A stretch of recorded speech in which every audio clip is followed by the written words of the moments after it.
আলাক বউদের যন্ত্রণায় থাকতে পারি না, এই বছরকার দিনেও আসলে তাদেরকে নাই মার্কেট করে দিতে হবে। তাবাসসুমের মা কি হয়েছে? কি হয়েছে মানে? মার্কেট করবে বলে টাকা লাগে আমার মাথা খারাপ খায়া ফেলা দিচ্ছ তুমি। তাই দেখো, টাকা নাও, নাও টাকা।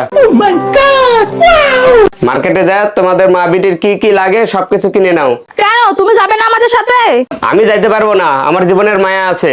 তোমাদের সাথে যায় আমি জীবন হারাবো নাকি? মার্কেটে গেলে আবার জীবন হারাবে কি করে? আমি কিছুক্ষণ আগে টিভির পর্দায় দেখলাম যে বইয়ের পছন্দ মতো জুতাটা কিনে দেয় না বলে স্বামীকে ভরা মজলিস এমন কথা বলছে, সহকারে হাতে মারছো।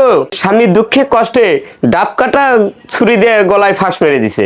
আসলে দোষটা পুরুষ মানুষের না, দোষটা আমাদের মতো মহিলাদেরই। স্বামীর পকেটে টাকা আছে কি না আছে সেটা আমাদের দেখার বিষয় নয়। স্বামীর কলিজার উপর পা তুলে দিয়ে আর যে জিনিসটা পছন্দ হবে সেই জিনিসটা আমাদের নিতেই হবে। আচ্ছা বলো তো, ঈদের পরে কি আমাদের আর কেনাকাটা লাগবে না, শপিং করতে হবে না? সেই টাকাটা এখন না খরচ করে শপিং করে এই টাকাটা জমিয়ে রাখলে পরে তো কাজে লাগে, তাই না? আর শোনো, ওই মহিলাটা জুতার জন্য নিজের স্বামীর জীবন শেষ করে দিছে না? এখন আর স্বামী আর জীবনে নাই। এখন ওই মহিলা হারে হারে বুঝবে যে জীবনটা কতটা কঠিন। বুঝছো, স্বামীর উপর জুলুম করা যে কতটা অন্যায়, কতটা কষ্টকর সেটা এখন বুঝবে এই মহিলা। বউ কতটা ভালো হলে, কতটা জ্ঞান বুদ্ধি তার ভিতর থাকলে এমন কথা বলতে পারে। ভাই, আমার নিজের বউ বলে বলতেছি না, বাংলার ঘরে ঘরে এমন বউ থাকা দরকার আছে কিনা আপনারা কমেন্টের মাধ্যমে জানাবেন।